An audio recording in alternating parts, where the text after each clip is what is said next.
Welcome to The Lifestyle Herbalist, the podcast where holistic wellness meets everyday living. I'm your host, Dabney Vaccaro, registered dental hygienist, clinical herbalist, and certified health coach. And I'm your co-host, Sabrina Cooper, a registered dental hygienist with a bachelor's in oral health promotion, a certified culinary nutritionist and herbalist, and a mindfulness and mindful eating coach. Together, we explore the intersection of holistic health, herbal wisdom, and joyful living. From plant-powered remedies to kitchen medicine, mindful moments, and conversations that feed the soul, we're here to help you feel vibrant, grounded, and inspired in your daily life. So steep a cup of something soothing, settle in, and let's grow well together one episode at a time, bringing you a healthy dose of happiness. Today we are joined by Beth Woodcock, a seasoned manual therapist whose hands-on healing journey spans nearly 3 decades. Beth began her career as a registered massage therapist back in 1995, dedicating over 25 years to therapeutic bodywork before expanding her expertise into the field of osteopathy. Since 2010, she's been practicing as an osteopathic manual practitioner after graduating from the Canadian College of Osteopathy in Toronto. A proud member of the Ontario Association of Osteopathic Manual Practitioners, Beth has continuously deepened her practice through extensive postgraduate education. Before relocating to beautiful Fenelon Falls, her clinic in the Durham region was recognized with back-to-back Reader's Choice Awards for Best Osteopathic Clinic, a testament to the trust and care she inspires in her clients.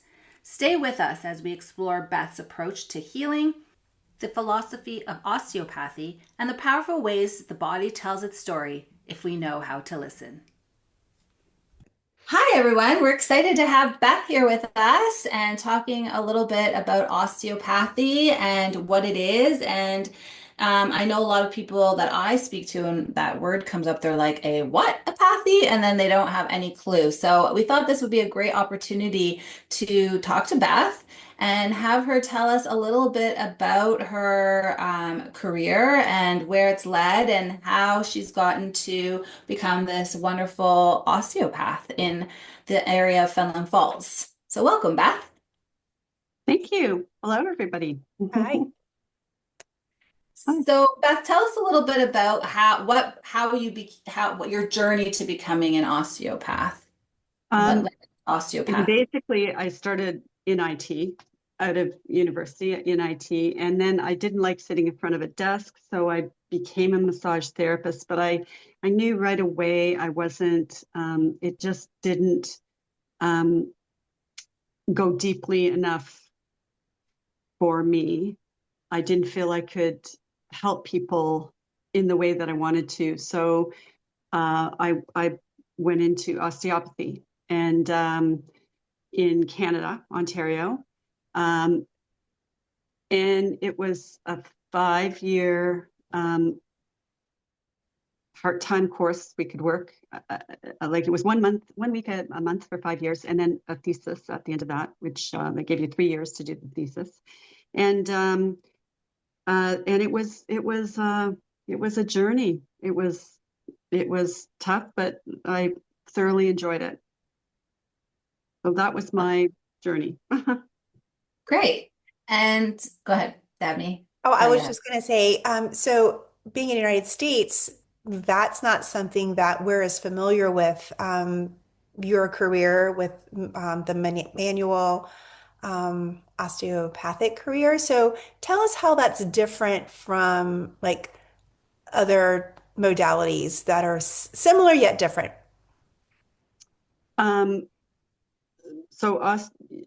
Osteopathy in Canada is very different than osteopathy in the States. For one thing, because in the States, you get your osteopathy degree concurrently with a medical degree. So they are medical doctors in the States. Up here, when I went to school, you had to have a university degree to get into the program. And it was helpful to be a clinician previous.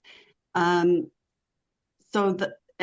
every country has different requirements.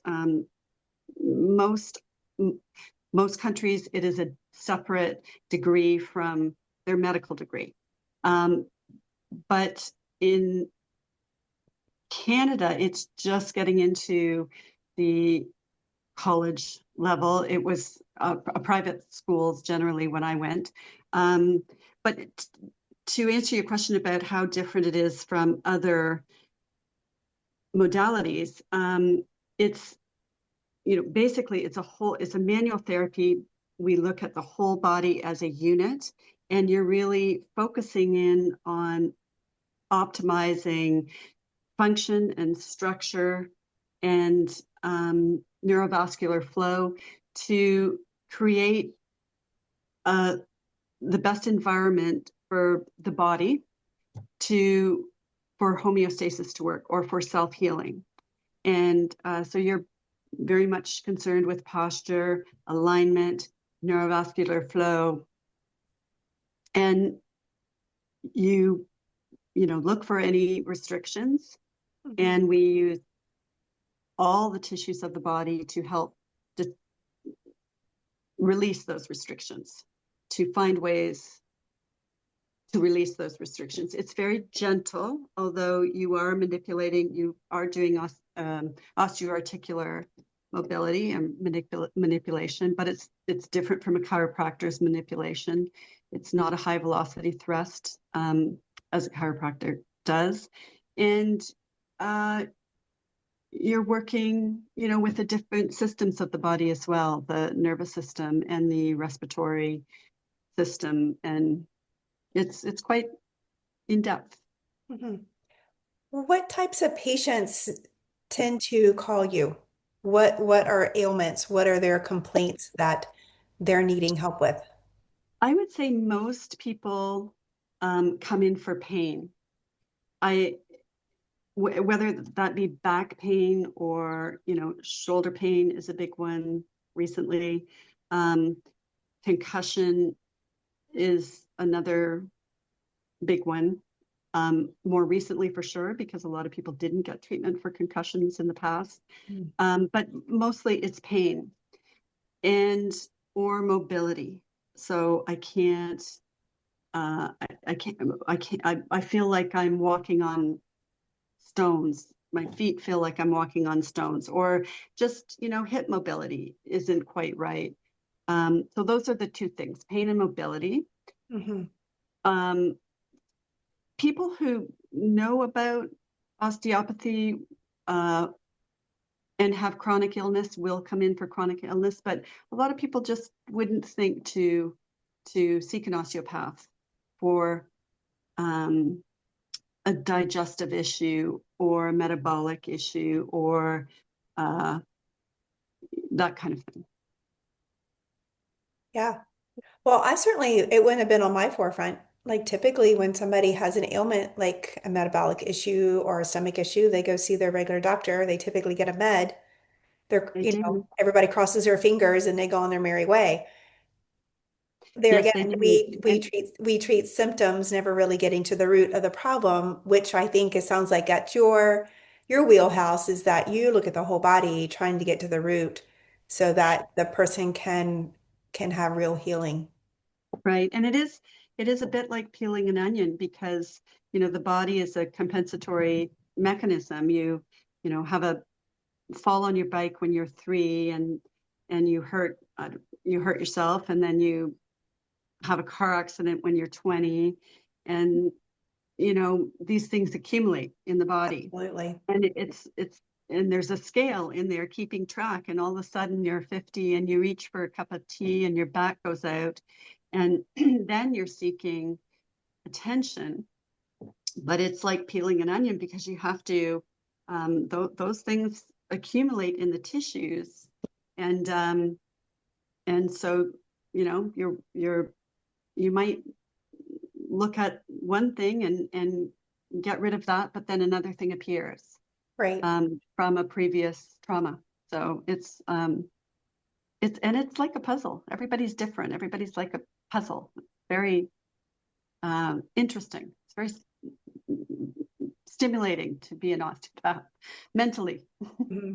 Well, it probably deals with a lot of the mental and like emotional aspects if you're dealing with that as well, because once you start releasing and taking the layers out of the traumas and things like that, you're also going to release all that you've been holding on to, I'm sure, right? So there's that.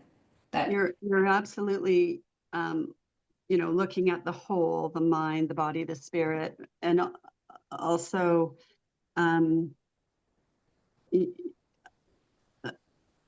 know, certainly trauma, like if sometimes you'll place somebody in a particular position on a table and they will have an emotional release, and it's because that's how they fell when they had a car accident, or just even putting your hands on somebody, you can tell if they're toxic in their tissues, or if they're a worrier, or if they're it's all because it does, those things do, and stress of course has a huge effect on the body, Yeah. as far as illness and disease and mental illness and anxiety, that kind of thing. Yeah, our whole body is a story. Our whole body And is a story. That's exactly right. Yeah. yeah. And in my training as a clinical herbalist, my teacher in our health histories, we would go over intakes with our clients. We would go back to, these traumas. Like you said, I fell on my bicycle and hit my head when I was 8. I was in a car accident at 20. And so it's listening to those patterns, and then they come in because they threw their back out, but really it's not, their back out is the symptom of these other greater issues that have been hanging on.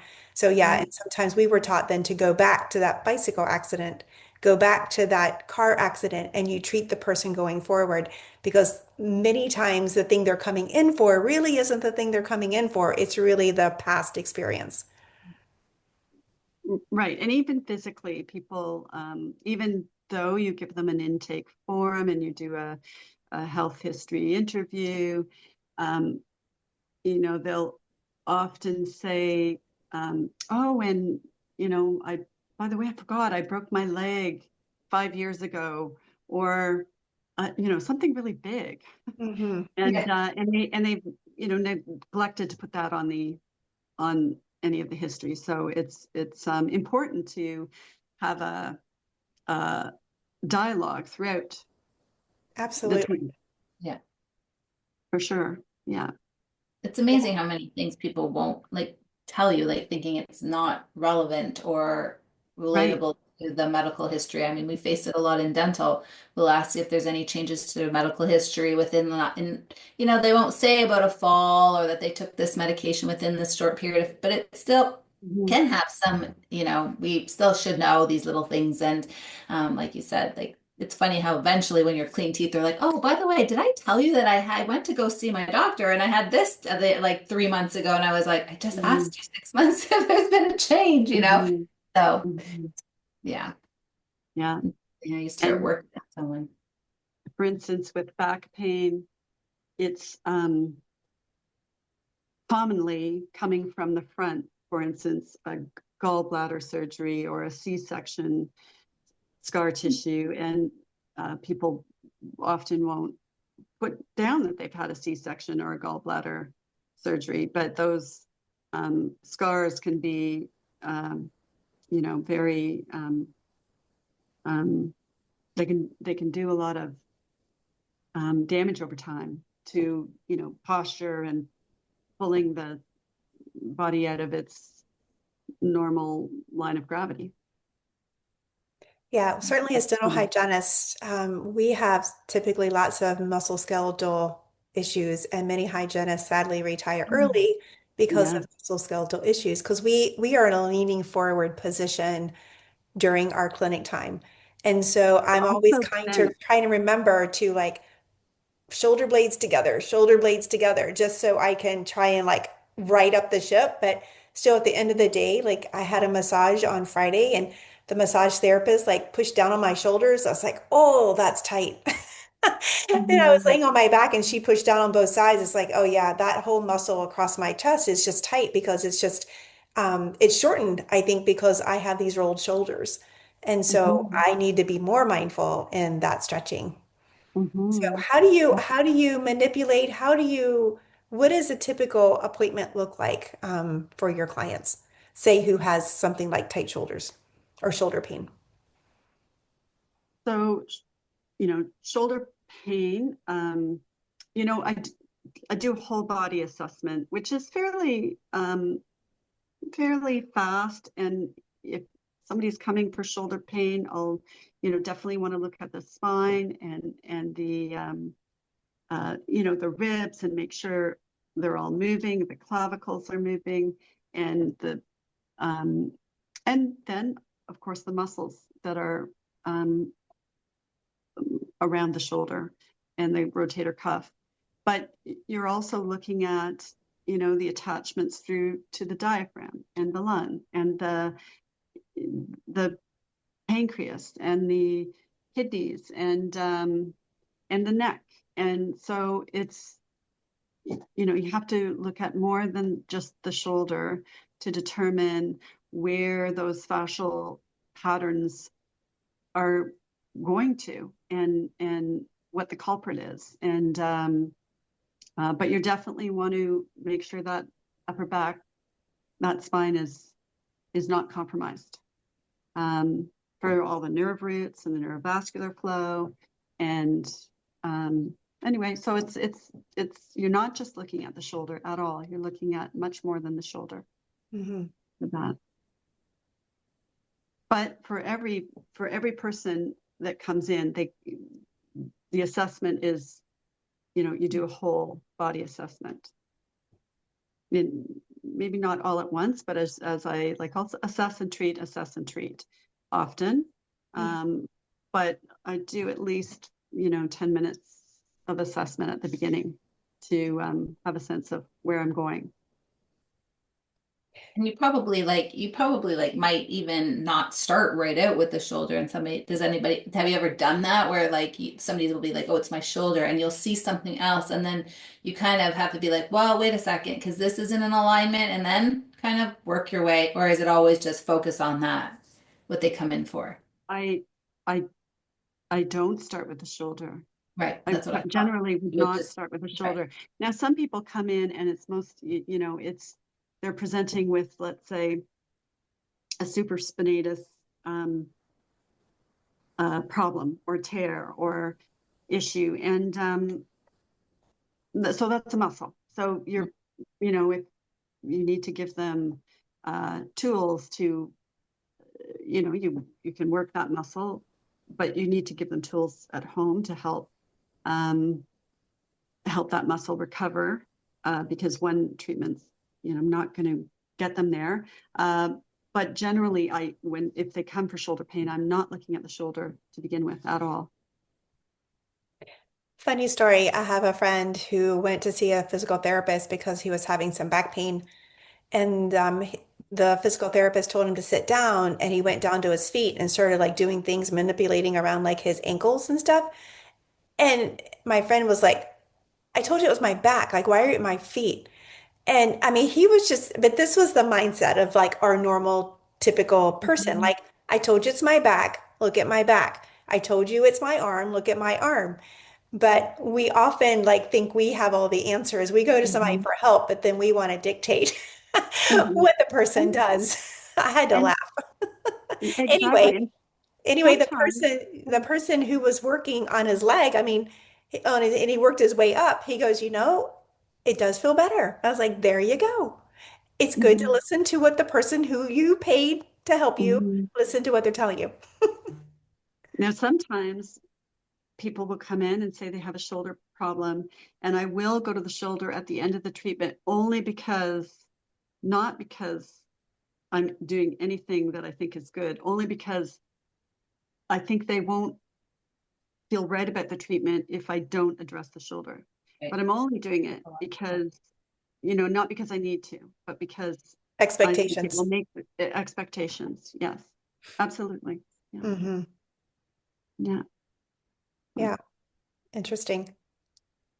Are there any myths or I don't know, things that you want to clarify about osteopath and what they do, or if I was to book up an appointment with an osteopath, what should I look for when I'm booking an appointment? Is like credential wise, that kind of So thing. that the credentials, of course, vary place to place. In Ontario, it is not regulated yet, so it's a little bit of buyer beware. So I'm a member of an association called it's um, osteopathyontario.org, and it's the Ontario Association of Osteopathic Manual Practitioners. It's very long, but anyway, and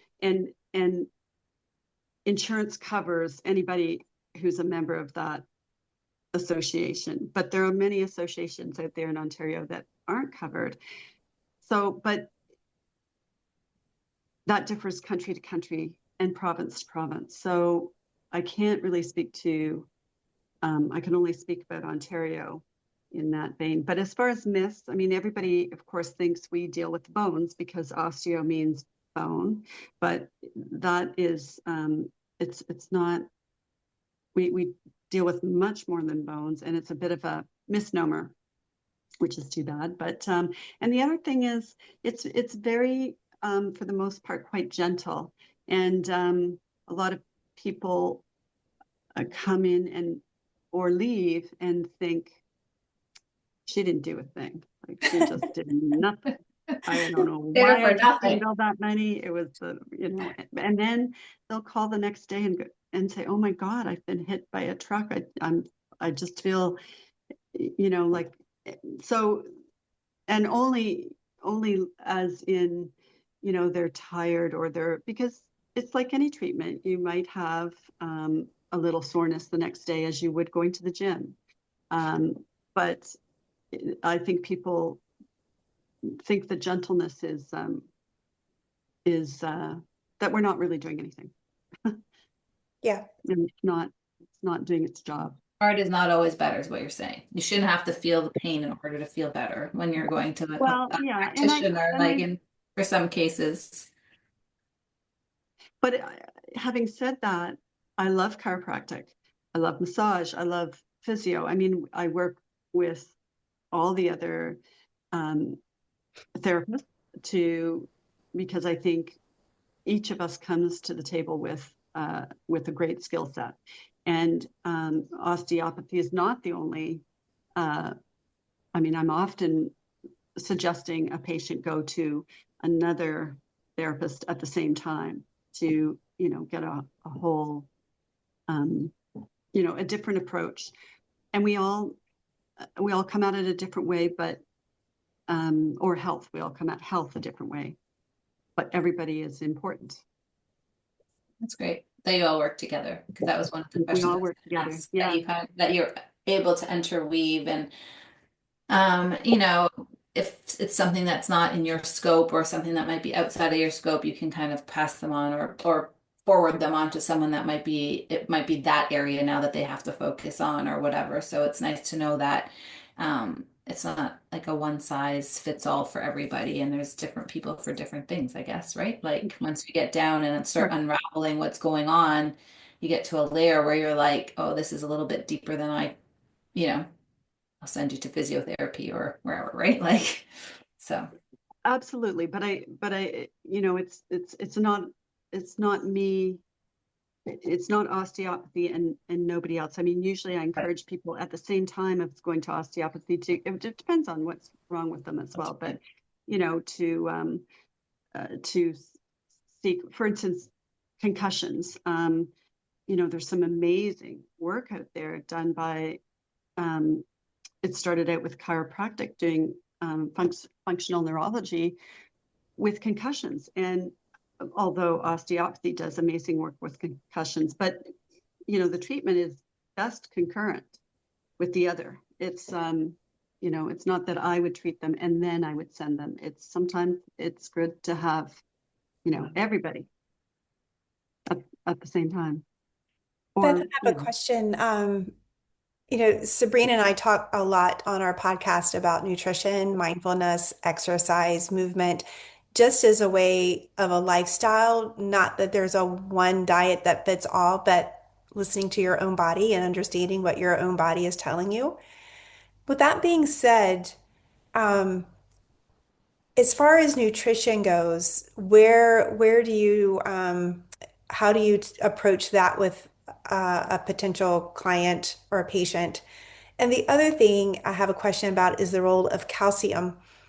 Um, I grew up thinking that women in particular were really prone to osteopenia, osteoporosis, and that taking calcium was the end all be all and you wouldn't get it.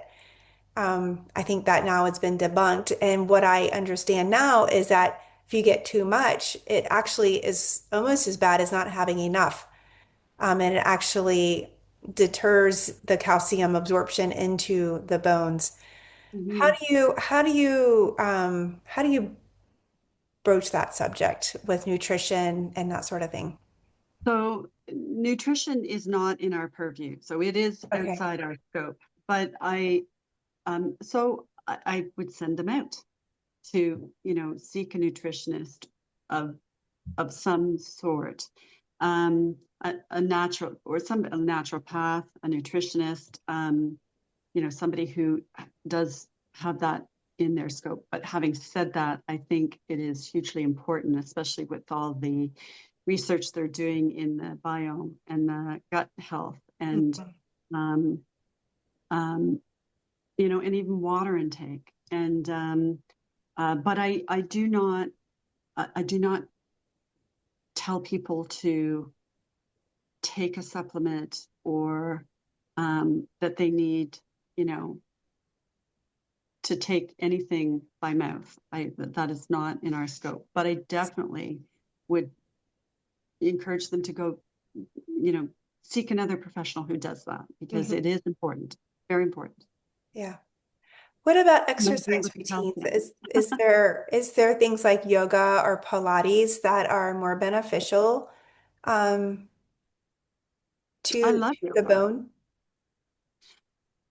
Uh, Um, I love yoga. I'm not sure, if you're talking about osteopenia and osteoporosis, I think, um, I think yoga is amazing, but I do think it's good to also do some, weights are amazing for the Mhm. body. There's science coming out about weightlifting and Parkinson's. And so I think weightlifting is great for the body. And, walking, there's a, a doctor at Dr. Michael Evans at St. Michael's Hospital has done a little um, video on the benefits of walking. And uh, so it is good to do weighted, exercises as well as yoga.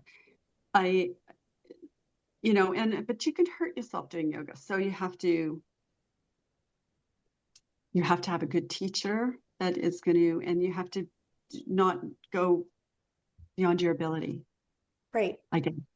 So you can hurt yourself doing anything, Well, really. it's like the hot yoga was like the big craze. I don't know if it's so much. I haven't heard many people doing it as much anymore, but around me. But I know that when I used to do it, I felt like that's how I would get injured because your muscles were so relaxed that you could go deeper than you actually probably should be. And some of the teachers would think that because you were in that class, you were maybe a little more advanced because oh, you should try it. You're totally ready to do that pose. But, you Mhm. know, in that situation and you're sweaty, you're falling, you're slipping, you're hurt, it wasn't always, it's not like you said, you have to listen to your body and do what you can. Don't Mm. look around. Don't let your ego get the best of you and be like, Exactly. I'm going to do the Exactly. headstand or the handstand because everybody Mhm. else is doing it. It's very important to just be mindful about where you're at and respect your body and what it can and can't do at that present time. So Mhm. I agree with you that I think yoga has its benefits, but it has to be utilized properly. Right. And I do like hot yoga myself, but more for the sweating than Mhm. like I don't profess Detoxing. to be an advanced yoga person by any stretch of the imagination. But the sweat glands are that's the largest organ of detox that we have. So and we're all toxic. We live in a very, very toxic world. Oh, indeed. So I'm, I think everybody should sweat. Lovely. Yeah. Well, we're definitely sweating here right now in this, I don't know, in this season where we are. And whenever you listen to this podcast, it's July here in Ontario and Virginia, and it's humid and hot. And so we're Yep. definitely out in our gardens and walking, getting some sweat on. So we're releasing Mhm. these toxins a little bit. So that's good. Mhm. Um, yeah, is there anything that's new and exciting or something that you're looking forward to learning more about? Well, I myself am, I mean, there are many streams of postgraduate work that you can go down. You can go down the pediatric stream. You can, you know, um, there are many choices, and I am going down the biodynamic stream at the moment, and so I'm excited about learning that. It's more about working with the fluids of the body, and but also I think just in general, I think the research and they're about the importance of breath and taking and breathing properly, and its contribution to health is pretty exciting, and it's been around for a long time, but I think it's becoming more mainstream as far as you know workshops and availability for taking courses in breath work and yeah, yeah. Of course, any kind of mitzvah and Alexandria technique. We don't have any of these up where we live, Sabrina, but in Toronto they do, and they're postural classes and it's not, you do very little tiny movements, but those are amazing. That's amazing therapy. It's not that an osteopath does it, but it's amazing So therapy. what is the benefit of these small little movements? Well, a lot of the postural muscles, a lot of the bigger muscles are not postural muscles. A lot of the postural muscles are smaller muscles along the back. So, just doing, you know, um, you don't need to do gross movement to strengthen them, or Hmm. um, and and when you do gross movement, um, you I mean, as we age, we get into patterns of movement that are not necessarily right, like our gait. Hmm. Everybody, if you walk backwards, your gait changes, and you generally drop those bad habits Hmm. sometime. But when you go to, if you're doing mitzvah or Alexandra method, or there are others as well, um, and you do the tiny movements, with somebody guiding you, you're less apt to engage muscles in a inappropriate or imbalanced way. Um, Yeah. lots of people engage their shoulder with the wrong, they're using the one muscle's weak, so another one's taken over, Hmm. and anyway, so you have less chance of doing that. Yeah, I found that to be true when somebody has an injury and their gait changes because they sprain their ankle or stub their toe, and their gait changes a little bit. And then Mhm. even when things start to feel better, their gait sometimes still stays compromised. Like for some reason, it becomes more, it was acute, but now it's chronic, and now they're just chronically walking in this kind of Mhm. strange position. And I found it to be true in people in the oral health because they had a tooth that hurt, or maybe it was fractured. And so they were chewing on the other side of their mouth, but now the tooth is fixed. But then for whatever reason, they're still chewing on the one side of their mouth, and they become a unilateral chewer instead of a bilateral chewer. And so they're not getting the digestion, they're not getting their food as emulsified as they need to, which then leads to more stomach upset and digestive issues. So Sure. yeah, it's Yeah. these things, sometimes these cute problems become a chronic issue because of habitual things. Right. And muscle weakness happens very quickly. Like if you don't, use a muscle, um, and we, like, our world is imbalanced. We carry purses, and you know, we're on our phones, and we generally carry our children the same way and Mm-hmm. cook with the same arm.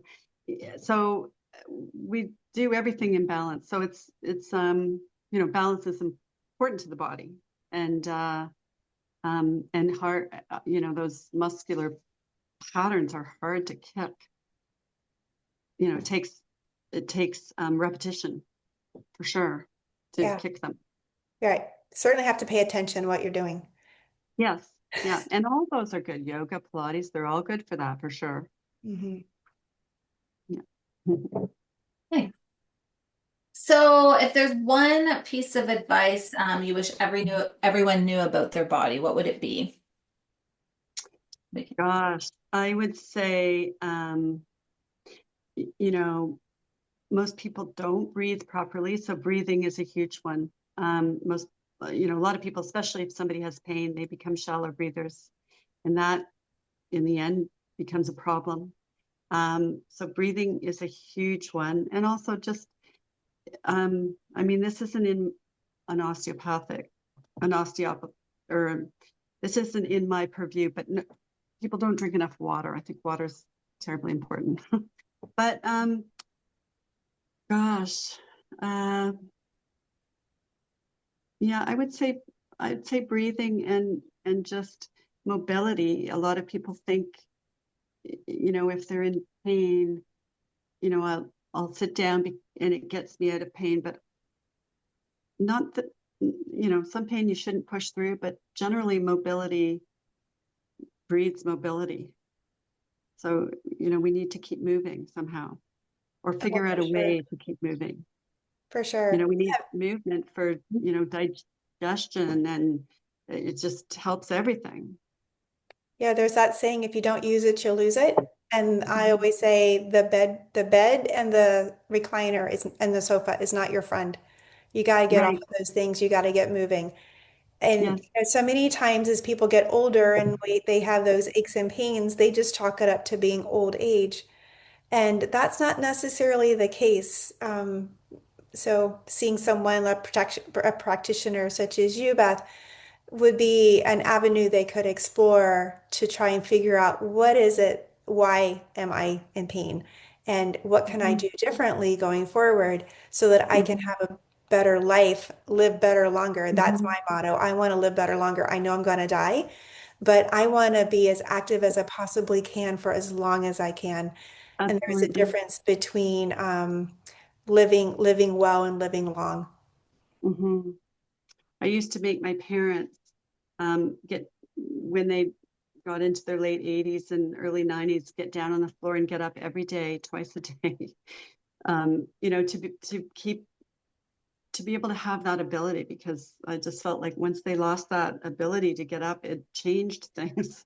Anyway, and they were able to do that until, you know, Advice. the My end. mom But is like that right now, and I wish I would have told her to do that because now when she falls, she can't get up, and my dad's weak and trying to figure out what's wrong with him. And so then the other day Mhm. she fell. He had to show her how to get up on his hands and knees and get up.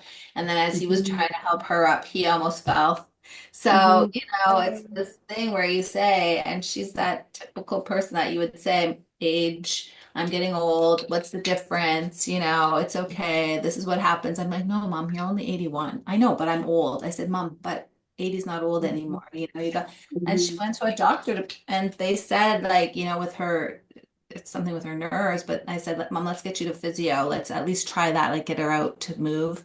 They told her that it wouldn't help. And I was so disappointed that someone would say movement doesn't help because now in her head, she's like, oh, they said it wouldn't work. It doesn't Is help. that But is that any the dog? movement would help, right? Like his, Wow. she Yeah. didn't, yeah, because she can't walk and she can't. So I wish that, it's sometimes you just have to be that advocate for that movement to like get Mhm. strength and everything. So I do believe Mhm. you when you say like breath, movement, all these things are important. And when you're injured, sometimes, yes, you have to take a little bit of a step back, but it doesn't mean you can't still move doing something, right? Like at your pace or your where you're Mm-hmm. at. So Mm-hmm. Mm-hmm. yeah, Absolutely. Yeah. yeah. It's been great. We've learned so much. I didn't really even, I always thought it was about a lot about bone. I didn't realize it wasn't. So when I reached out, you're like, well, it's not about bone. I was like, really? I was shocked myself. Mhm. So Yeah, no, it's thank not you for about bone. clarifying that for us and telling us more about this I think wonderful.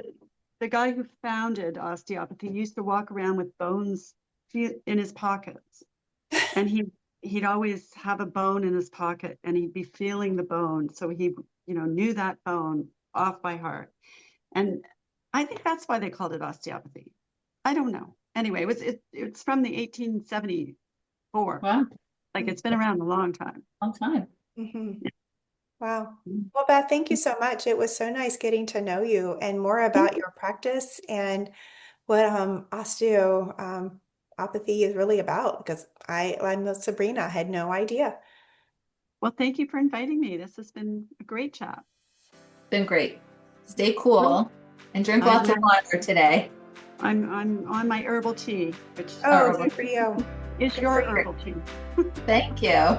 Oh, nice. Good selection.